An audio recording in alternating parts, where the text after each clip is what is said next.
जय हिंद की सेना, क्योंकि आज भारतीय सेना ने बदला लिया है। पहलगाम का बदला लिया है, ऑपरेशन सिंदूर के जरिए लिया है। प्रधानमंत्री नरेंद्र मोदी ने इसे ऑपरेशन सिंदूर नाम दिया, क्योंकि अगर हमारे देश के सुहागिनों का सिंदूर पोंछा था तो फिर एक एक का बदला कईयों की मौत से लिया जाएगा। एक एक आतंकी को चुन चुन कर मारा जा रहा है, उनके आतंकी ठिकानों को निस्तानाबूद कर दिया गया है। बहावलपुर से लेकर मुरीद तक जबरदस्त खौफ का मंजर है। एम्बुलेंस की कतार है और अभी अभी टीवी सेट खोलने वालों के लिए बहुत बड़ी खबर है। हम आपको बता दें, देर रात को पाकिस्तान और पीओके में 9 आतंकी ठिकानों पर एयर स्ट्राइक्स के जरिए, रफाल विमान के जरिए, स्कैल्प मिसाइल और हैमर मिसाइल से जबरदस्त हमले किए गए हैं, जिसमें सबसे पहले आप मुरीद के का लश्कर का हेडक्वार्टर देख रहे हैं, जमींदोज हो चुका है। वैसे ही बहावलपुर हो या फिर हिजबुल का जो आतंकी ठिकाना है, एक एक करके हमने हर जगह पर जबरदस्त, ये देखिए बहावलपुर की तस्वीर हम आपको दिखा रहे हैं, छत जमीन में मिल चुकी है। यानी आपको ये भी बता दें कि काउंटडाउन शुरू हो गया है। ठीक 1 घंटे बाद सेना की तरफ से एक बड़ी प्रेस कॉन्फ्रेंस की जाएगी और भारतीय सेना ने एयर स्ट्राइक्स कर भारत की बेटियों का सिंदूर छीनने वाले आतंकियों से बदला लिया है, उनके आकाओं से बदला लिया है। बड़ी खबर है, भारत ने देर रात ऑपरेशन सिंदूर के तहत पहलगाम आतंकी हमले का एक तरह से इंतकाम लिया है। एयर स्ट्राइक में 80 से 90 आतंकियों के मारे जाने की अभी तक खबर आई है। अभी तो सुबह हो रही है, निकाल निकाल के इस तबाही के मंजर से गिनेंगे कौन कौन मरा, कहाँ कहाँ मरा, कौन कहाँ दबा हुआ है। ऑपरेशन सिंदूर में लश्कर तैयबा, जैश ए मोहम्मद, हिजबुल मुजाहिदीन तीनों के ही टेरर कैंप्स को चुन चुन कर निशाना बनाया गया है। 1:44 पर सरकार ने प्रेस रिलीज कर ऑपरेशन सिंदूर की जानकारी दी।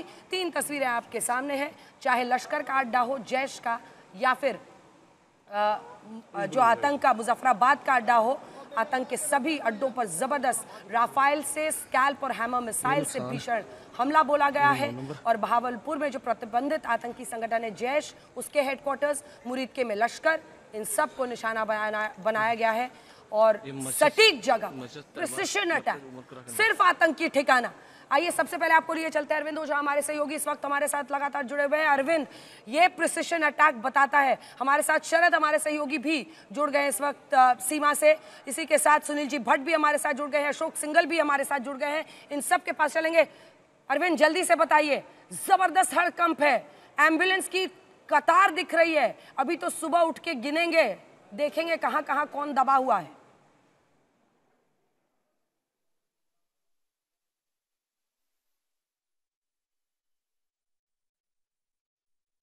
अरविंद, आपकी आवाज नहीं आ रही है, शायद माइक बंद है, एक बार जल्दी से उसको ठीक कीजिए।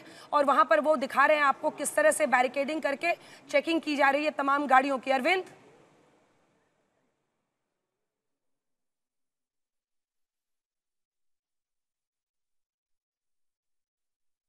सुनील जी भट्ट हमारे सहयोगी भी इस वक्त हमारे साथ जुड़े हुए हैं। सुनील, एक ऐसी कामयाबी भारतीय सेना की जिस पर हर भारतीय आज गर्व कर रहा है, जबरदस्त जोश पूरे देश में है। हाउस द जोश अगर पूछेगा तो देश का हर नागरिक उठ खड़ा होगा, हाई सव बोलेगा। और उसी जोश के साथ भारतीय सेना ने प्रिसिशन अटैक्स में कोई भी रिहायशी इलाका नहीं, सिर्फ और सिर्फ आतंक के ठिकाने, हेडक्वार्टर्स। सुनील जी भट्ट। बिल्कुल अंजना, आज हर एक भारतीय जो है अपने आप को काफ़ी गर्व महसूस कर रहा है। जिस प्रकार से हमारे सुरक्षा एजेंसियों ने, हमारी सेना ने पाकिस्तान को मुंहतोड़ जवाब दिया है। पाकिस्तान के अंदर जो पाकिस्तानी पंजाब प्रांत है, वहाँ पर जो लश्कर का जो मुख्यालय है, जो जैश का मुख्यालय है, वहाँ पर आतंकी ठिकानों को ध्वस्त कर दिया हमारी सेनाओं ने, और ये बहुत बड़ी सफलता मिली है हमको। और आप अंजना कल्पना कीजिए कि कई बार डिस्कशंस में, टीवी डिस्कशंस में इस पर बात होती थी कि हमें लश्कर के ठिकानों को ध्वस्त करना चाहिए पाकिस्तान के पंजाब प्रांत में, और आज ये सच में साकार हो पाया है। हमारे सुरक्षा बलों ने अपना शौर्य दिखाया है और पहलगाम में जिस प्रकार से बर्बर आतंकी हमला हुआ उसका हमने बदला लिया है, पाकिस्तान को सबक सिखाया है, मुंहतोड़ जवाब दिया गया है पाकिस्तान को। जिसकी कल्पना भी पाकिस्तान ने नहीं की थी वो हमारे सुरक्षा बलों ने किया है। और जिस प्रकार से पाकिस्तान लगातार भारत के खिलाफ आतंकवाद प्रायोजित करता था। बार बार हमने पाकिस्तान को चेतावनी दी कि आतंकवाद बंद करे, लेकिन पाकिस्तान अपनी हरकतों से बाज नहीं आ रहा था। अब हमने पाकिस्तान को मुंहतोड़ जवाब दिया है।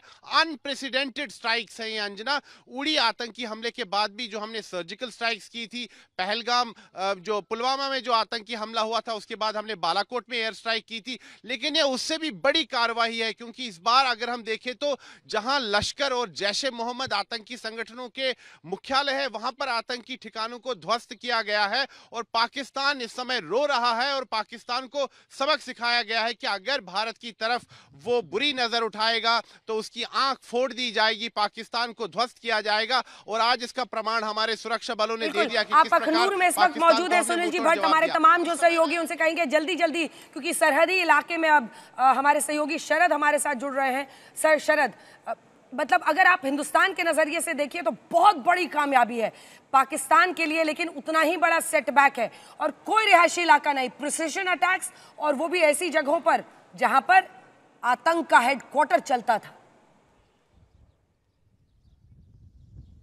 बिल्कुल अंजना, देखें आप 1965-71 के बाद पहली बार ऐसा हुआ कि राजस्थान बॉर्डर के सामने बीकानेर से 100 किलोमीटर दूरी पर जहां पर बहावलपुर में जैश का हेडक्वार्टर था, पिछले 10-15 सालों से जैश लगातार वहां पर आतंक का अड्डा फैलाता ही जा रहा था। एक सुभान अल्लाह मस्जिद बनाने के बाद लगातार वो बच्चों की आतंक की फैक्ट्री तैयार कर रहा था, जहां से वो कश्मीर भेज रहा था।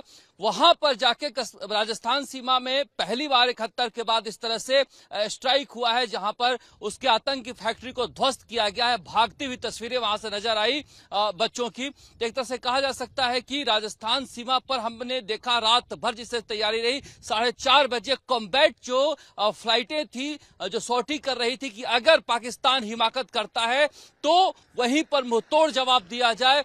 जैसलमेर, बाड़मेर, श्रीगंगानगर, जोधपुर की सीमाओं पर लगातार फाइटर प्लेनें गड़गड़ाती रही है रात भर, और अभी बीकानेर के सभी स्कूलों में छुट्टियां कर दी गई हैं और लोगों को कहा गया है कि अब घर में ही रहें।